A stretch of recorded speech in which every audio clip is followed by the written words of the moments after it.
오늘은 창세기 21장 8절에서 34절을 근거로 쫓겨난 자와 찾아온 자라고 하는 제목의 말씀으로 함께 은혜를 나누려고 합니다. 오늘 본문은 언약대로 아브라함의 자손으로 이삭을 주신 후에 일어난 사건으로 8절에서 21절은 이스마엘이 이삭을 핍박함으로 여종과 그 아들을 내어 쫓으라 하신 말씀이고, 22절에서 34절은 하나님께서 아브라함과 함께 하심을 보고 찾아온 그랄 왕 아비멜렉에 대한 말씀입니다. 자, 먼저 여종과 그 아들을 내어 쫓으라 하신 앞에 전반부의 내용을 볼 때, 이삭이 졌을 때는 날에 아브라함이 큰 잔치를 배설하죠. 그때 어떤 문제가 발생을 합니까?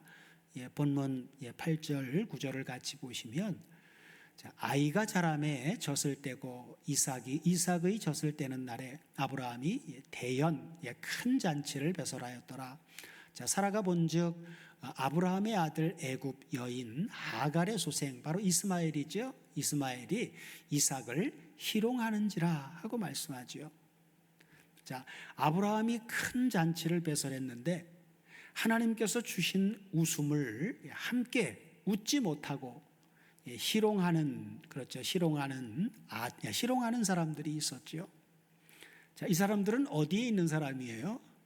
아브라함의 집안 밖에 있는 사람이 아니라 아브라함의 집안에 있는 하갈과 그의 아들 이스마엘입니다. 유대인들이 이제 졌을 때는 나이는 대략 3세에서 4세가량으로 보는데, 그렇게 볼 때 이스마엘은 이때쯤이면 한 17살 정도가 되는 것이죠. 이스마엘이 이삭을 희롱했다는 말을 신약 성경에서 사도 바울은 어떻게 적용을 합니까? 갈라디아서 4장 29절을 다 같이 보시면, 그러나 그때에 육체를 따라 난 자가 성령을 따라 난 자를 핍박한 것 같이 이제도 그러하도다 하고 말씀합니다. 그렇죠? 그래서 바로 이삭과 이스마엘의 사건을 통해서 신약에서 바로 이스마엘은 육체를 따라 난 자로, 그리고 약속의 아들 이삭은 성령을 따라 난 자로 그렇게 연결을 하면서 핍박한 것 같이, 그래서 이스마엘이 이삭을 희롱한 것을 가리켜서 신약 성경에서는 핍박한 것으로 적용을 하고 있지요. 창세기 16장 4절에서는 하갈이 이제 잉태를 하고 난 다음에 그가 자기의 잉태함을 깨닫고는 그 여주인을 멸시했다라고 말씀합니다. 그리고 이 일로 사라가 하갈을 학대하자 하갈이 도망가죠. 도망한 하갈에게 여호와의 천사는 어떻게 말을 했는지 9절을 한번 보시면, 9절에서 이렇게 말씀하죠. 여호와의 사자가 그에게 이르되 내 여주인에게로 돌아가서 그 수하에 복종하라 그래요. 복종하라. 이것은 교훈적인 의미만이 아니라 사라를 열국의 어미로 인정하고 복종하라는, 여기에는 바로 신학적인 의미가 들어있다라고 하는 것을 우리는 알아야 됩니다. 앞서 16장에서는 하갈이 여주인을 멸시하더니 이번에는 하갈의 아들 이스마엘이 이삭을 박해하고 있는 것이죠. 다시 말해 이삭을 언약의 상속자로 인정하기를 거부하고 있는 것입니다. 이것은 결국 하나님의 뜻을 거역하는 일이었던 것이죠. 하갈과 이스마엘이 100세나 된 노부부가 아들을 낳으리라고 하는 것을 상상이나 했겠습니까? 당연히 이스마엘이 후사가 될 것을 확신하고 있었을 것인데 이삭이 태어난 것이죠. 그러니 이들에게는 웃을 일이 아니고 이삭에게 고운 옷을 입히고 큰 잔치를 베풀어 주는 것을 보면서 얼마나 시기심이 발동했겠습니까? 사실 하갈은 아브라함의 첩이 되지 말았어야만 했고, 또한 이스마엘은 태어나지 않았어야만 했습니다. 그런데도 하나님께서 이를 허용하신 것은 그들을 통해서 하나님께서 말씀하시고자 하는 중요한 메시지가 있었기 때문입니다. 이에 대한 해설이 바로 신약성경 갈라디아서 4장에 나오죠.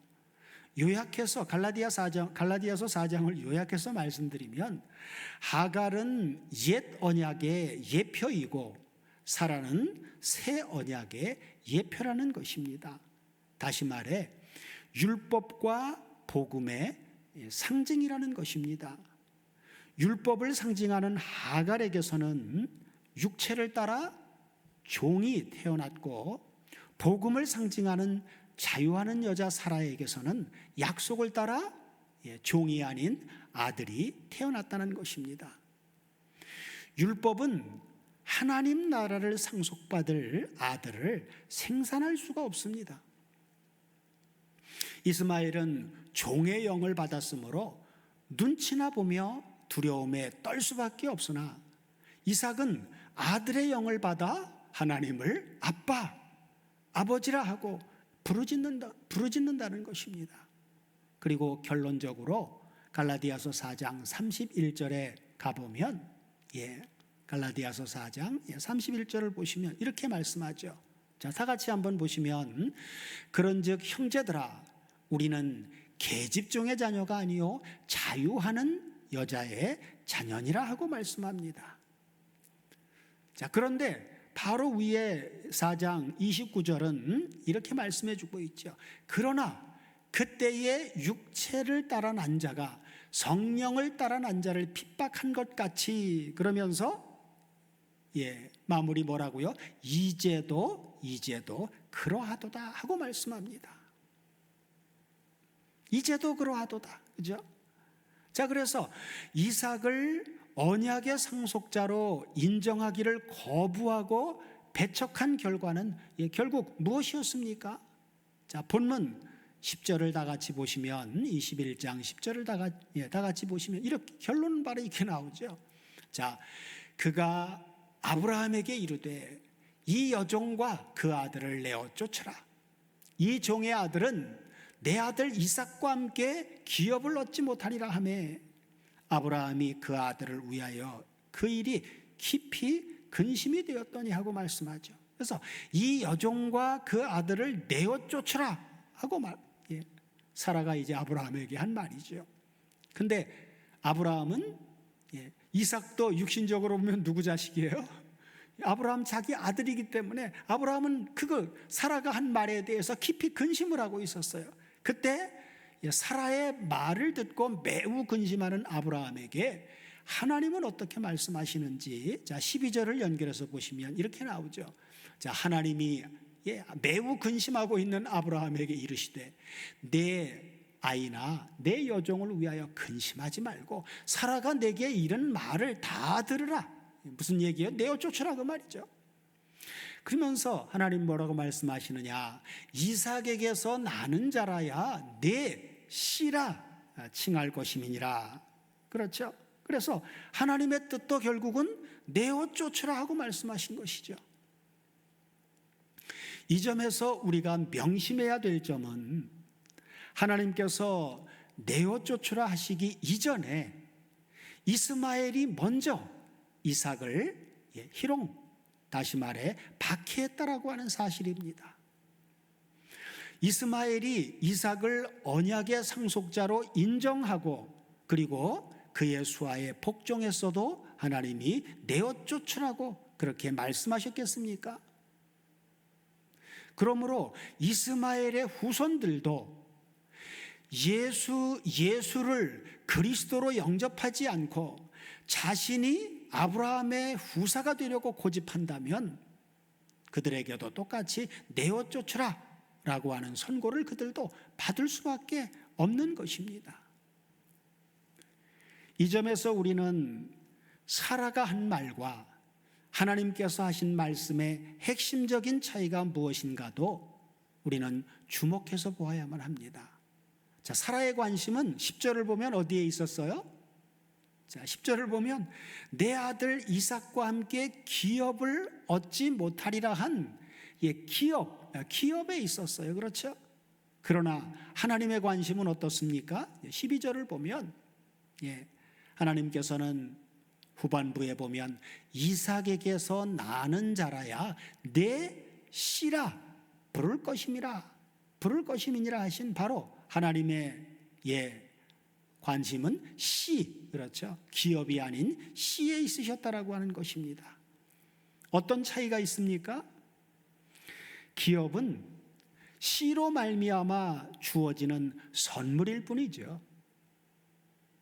하나님의 일관된 관심은 바로 어디예요? 씨에 있는 것입니다.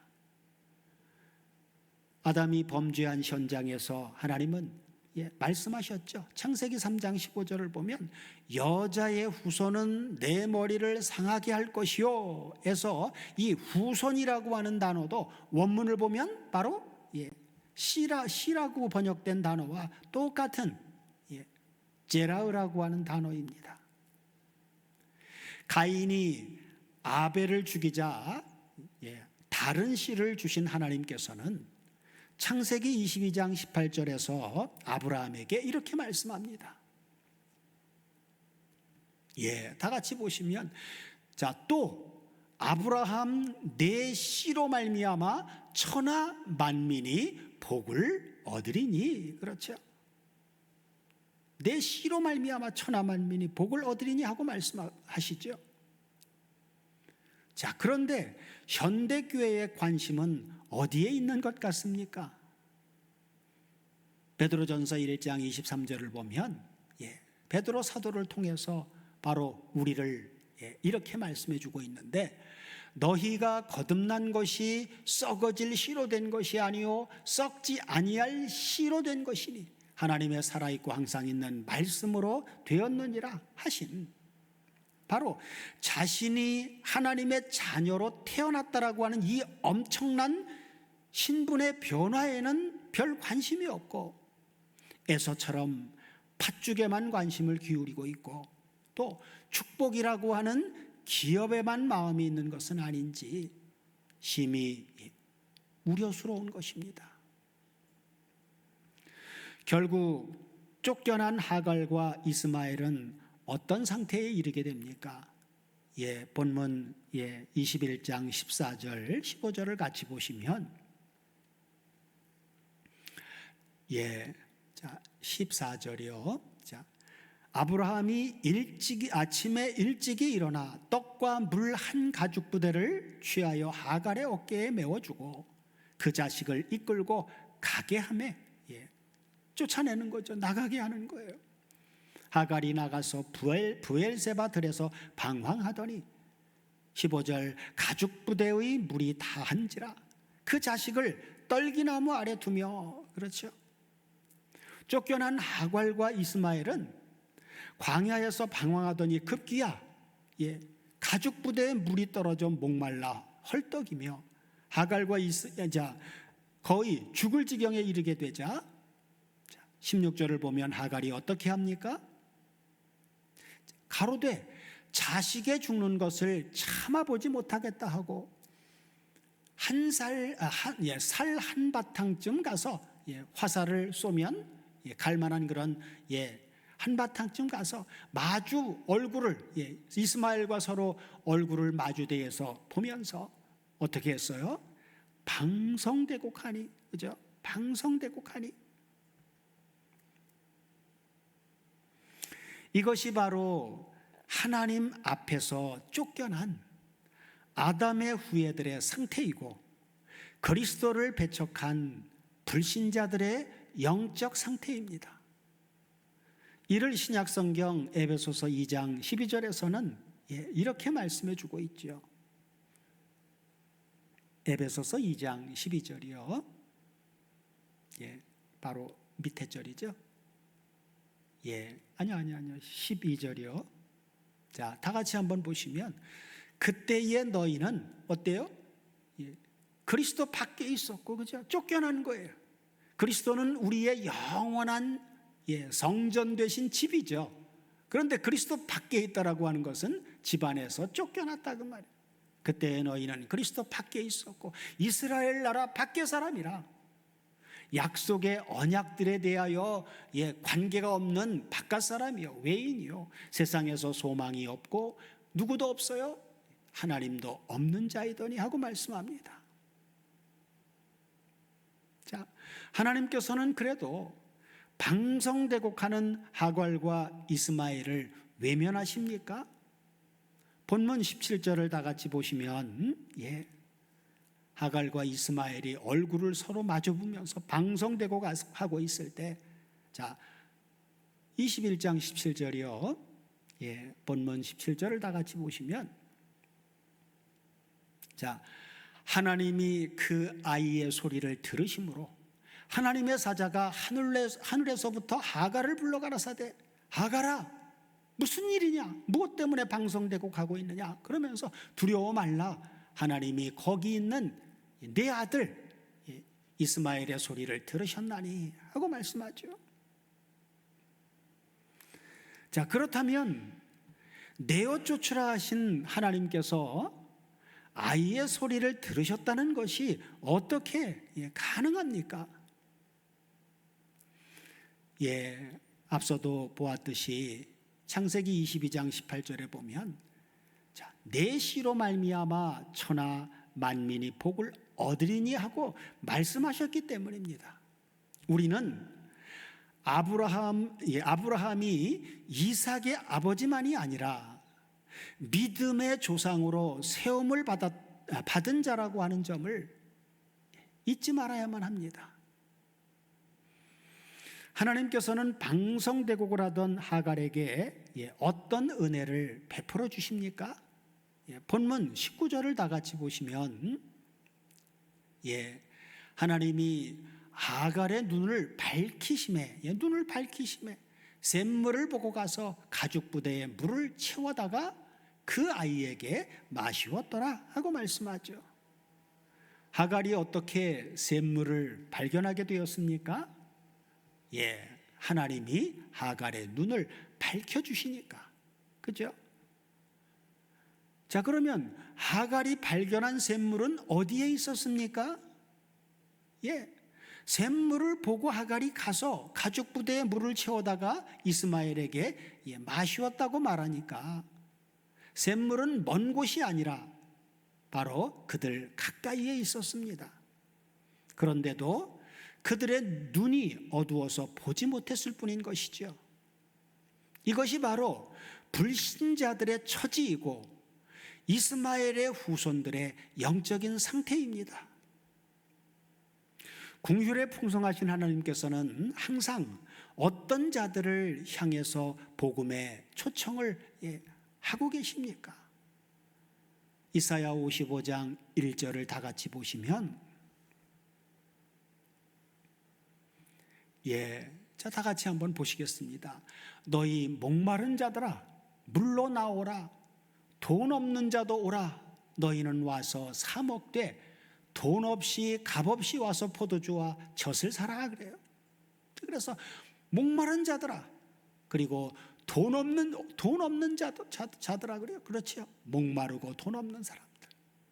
그런데 사 먹으라고 하면서 돈 없이 값 없이 사라는 거예요. 그죠? 자, 그러면 돈 없이 값 없이 사라고 하셨는데 돈 없이 값 없이 살 수 있는 방법은 어떻게 사는 거예요? 그죠? 그래서 주일학교 복음성에도 있죠. 돈으로도 못 가요 하나님 나라. 그렇죠? 그럼 뭘 주고 값 없이 사야 되는 거예요? 그래서 55장 앞에 53장에서 어떤 얘기가 나옵니까?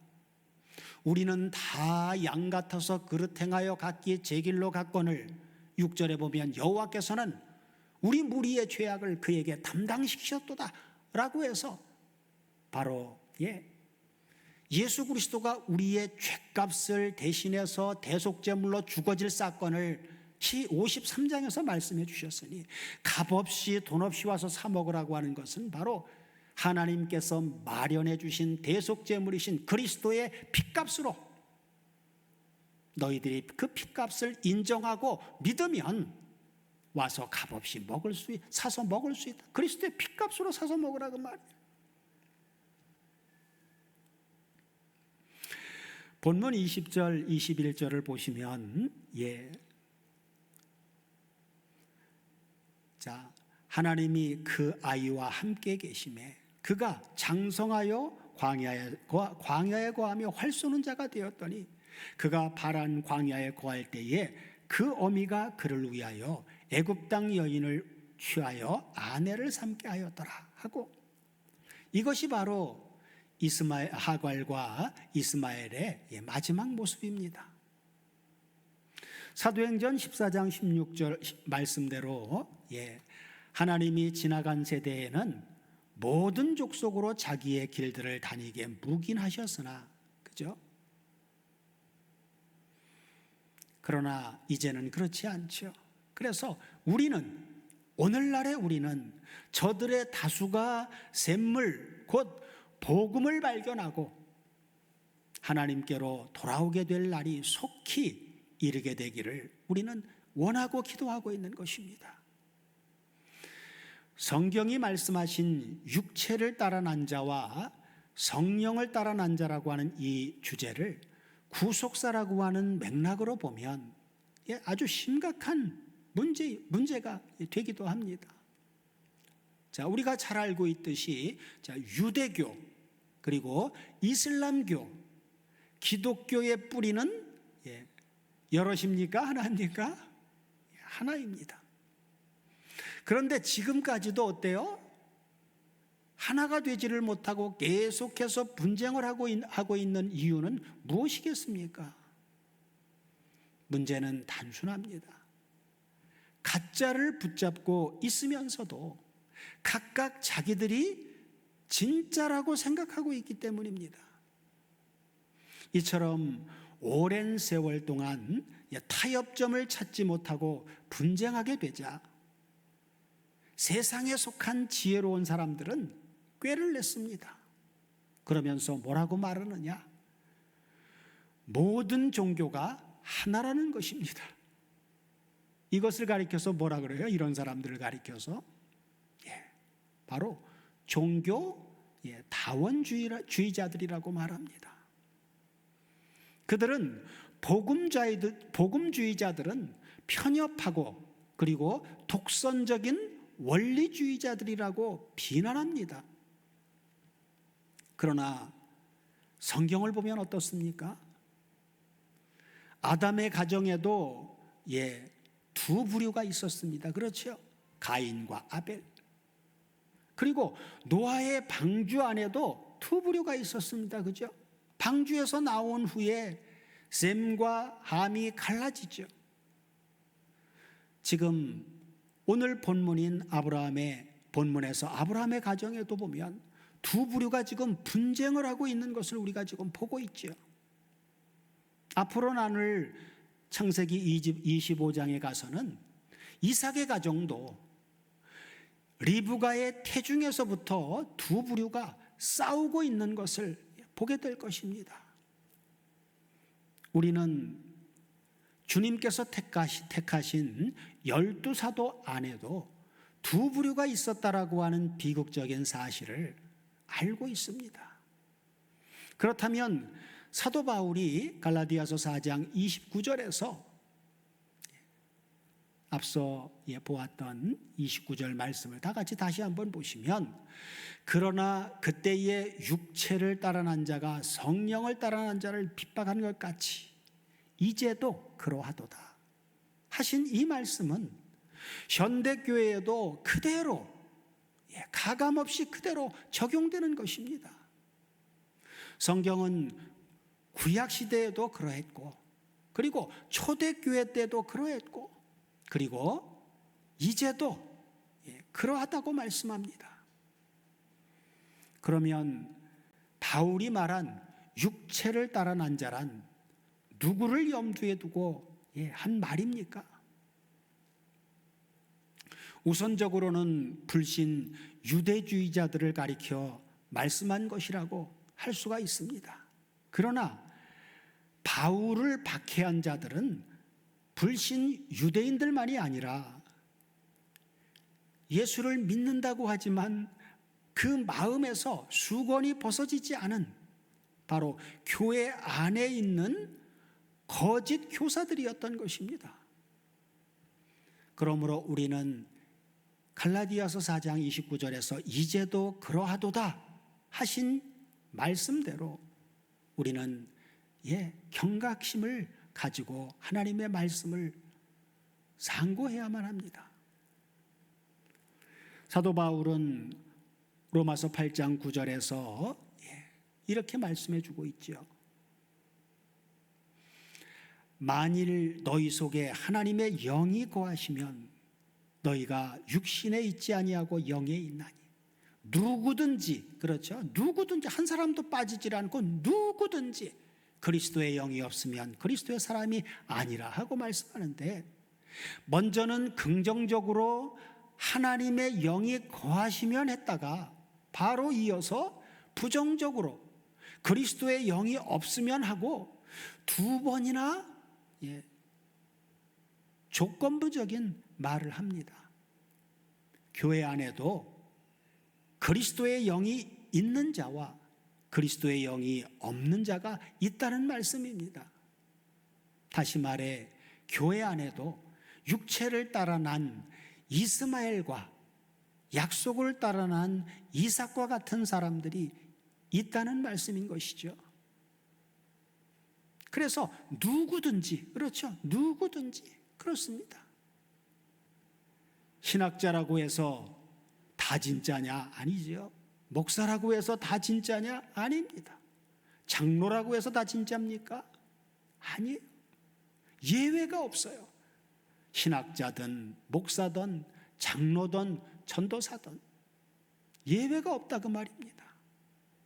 자, 그렇다면 육체를 따라 난 자들에게 있는 문제에 대한 해답은 무엇입니까?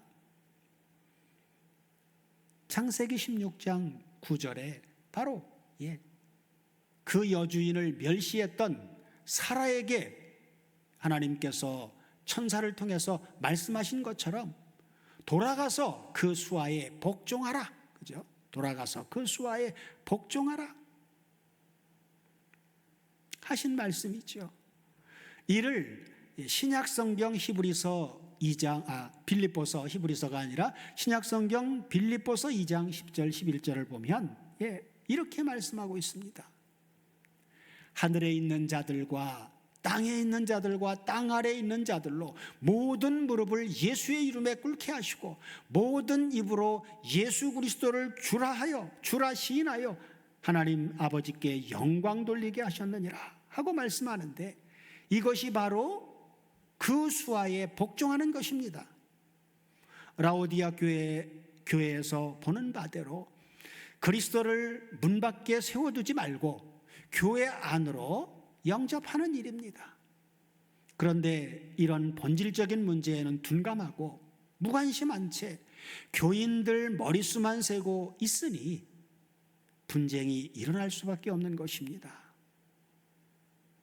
자, 이제 구속사의 무대에서 하갈과 이스마엘의 역할이 끝나고 누가 등장합니까?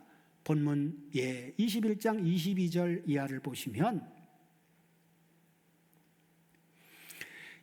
때에 아비멜렉과 그 군대 장관 비골이 아브라함에게 말하여 가로되 내가 무슨 일을 하든지 하나님이 너와 함께 계시도다. 그런즉 너는 나와 내 아들과 내 손자에게 거짓되이 행치 않기를 이제 여기서 하나님을 가리켜 내게 맹세하라. 내가 내게 후대한 대로 너도 나와 너의 머무는 이 땅에 행할 것이니라. 그렇죠? 자, 그랄 왕 아비멜렉이 군대 장관과 함께 아브라함을 찾아와서 제의한 말이 무엇입니까? 하나님을 가리켜 내게 맹세하라. 즉 언약을 체결하자는 말입니다.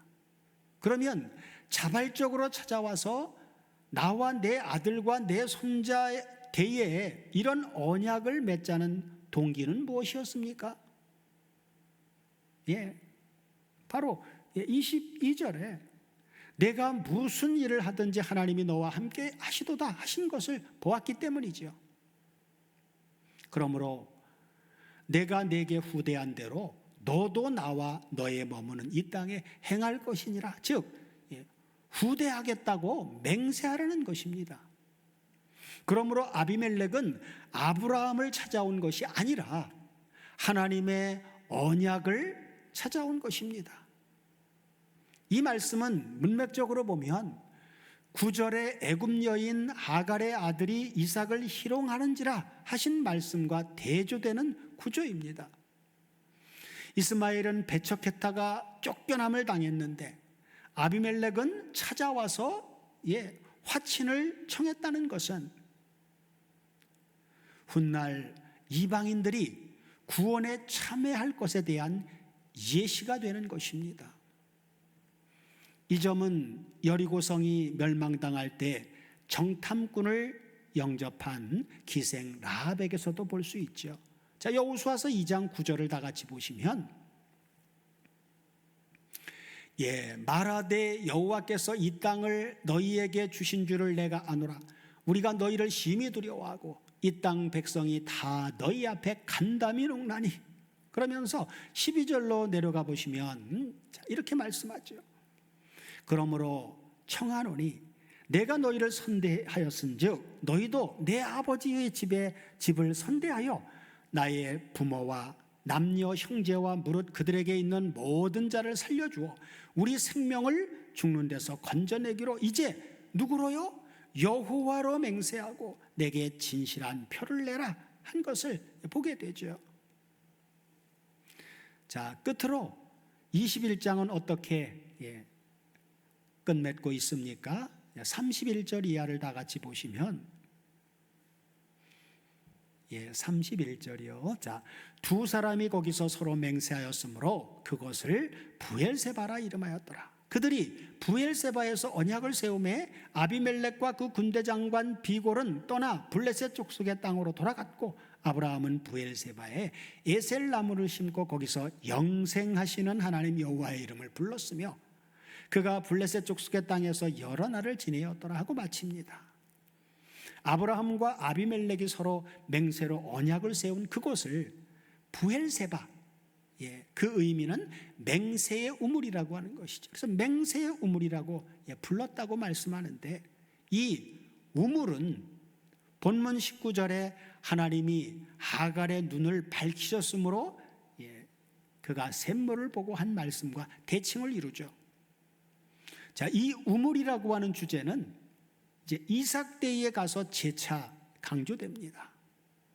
사랑하는 다솜교회 가족 여러분, 우리는 언약의 자손 이삭이 태어나는 문맥에서 메시아 언약의 당사자를 배척했다가 쫓겨나는 자가 있는가 하면 찾아와서 화친을 청하는 자가 있다는 점과 그리고 맹세의 우물이 등장한다는 점을 유념해야만 합니다.